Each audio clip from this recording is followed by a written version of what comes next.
দেশে জ্বালানি তেলের সংকট নেই বলে আবারও আশ্বস্ত করেছে সরকার। এরই মধ্যে ভারত ও সিঙ্গাপুর থেকে এসেছে ৩২,০০০ টন ডিজেল।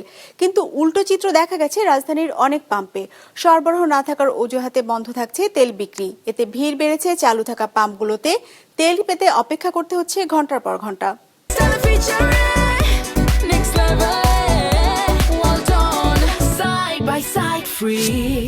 আমাদের এখানে ভাই কোনো প্রকারের তেল নেই, তেল শেষ, অনলি গ্যাস। রাজধানীর কোনো পেট্রোল পাম্পে সরবরাহ না থাকার অজুহাতে বেশিরভাগ সময় বন্ধ থাকছে তেল বিক্রি, কোথাও আবার বিক্রি হচ্ছে সীমিত পরিসরে। যেসব পাম্প নিয়ম মেনে তেল বিক্রি করছে, ক্রেতাদের চাপ সামলাতে তাদের হিমশিম খেতে হচ্ছে। যানবাহনের দীর্ঘ সারির কারণে ঘন্টার পর ঘন্টা অপেক্ষার পর মিলছে জ্বালানি, এতে বেড়েছে দুর্ভোগ।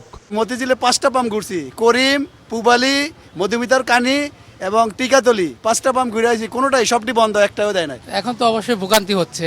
আপনার আগে তো ফুল ট্যাঙ্কি নেওয়া যাইতো, এখন তো আপনার হচ্ছে দেখা যাচ্ছে 3 ঘন্টা দাঁড়ায় থাকার পর 300 টাকা তেল পাচ্ছি। ঘন্টার পর ঘন্টা আমাদেরকে ইয়া হওয়া মানে এখানে সময় পাস করা লাগতেছে, সময় ওভার করা লাগতেছে। পেট্রোল পাম্প কর্তৃপক্ষের দাবি, আগের তুলনায় প্রতিদিন কিছুটা কম তেল পাচ্ছেন তারা। অনেকে আবার বেশি তেল কিনতে একাধিকবার লাইনে দাঁড়াচ্ছেন, এতে সংকট আরো বাড়ছে। আপনাদের এখানে তো ডিজেল এবং অকটেন বিক্রি হয়, তো বন্ধ কেন, দিচ্ছেন না কেন?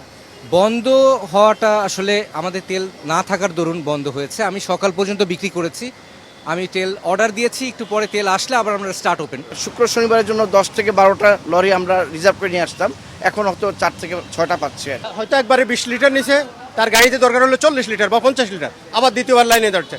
বাইকও ঠিক তদ্রুপ, 2 লিটার বাইকে নির্ধারণ করে দিছে, সে বারবার নিচ্ছে, অন্য কোনো কারণ নাই, তেলের কোনো সংকট নেই। রাজধানীর মোটরসাইকেল রাইড শেয়ার চালকরা আজ থেকে একসাথে 5 লিটার তেল কিনতে পারবে বলে জানিয়েছে পেট্রোলিয়াম কর্পোরেশন।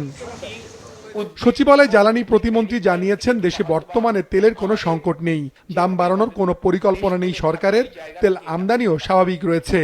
জ্বালানি এবং বিদ্যুৎ নিয়ে সাম্প্রতিক অতীতেও কোনো সংকট ছিল না, এই মুহূর্তে কোনো সংকট নেই আল্লাহর রহমতে।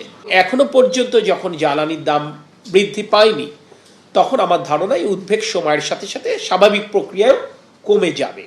এদিকে গতকাল সিঙ্গাপুর থেকে ২৭,২০৪ টন ডিজেল এসেছে চট্টগ্রাম বন্দরে। ভারত থেকে পাইপলাইনের মাধ্যমে ৫,০০০ মেট্রিক টন ডিজেল দিনাজপুরের পার্বতীপুর ডিপোতে পৌঁছেছে। মাশরুক রাহাত, বিজনেস রিপোর্ট, মাছরাঙ্গা টেলিভিশন।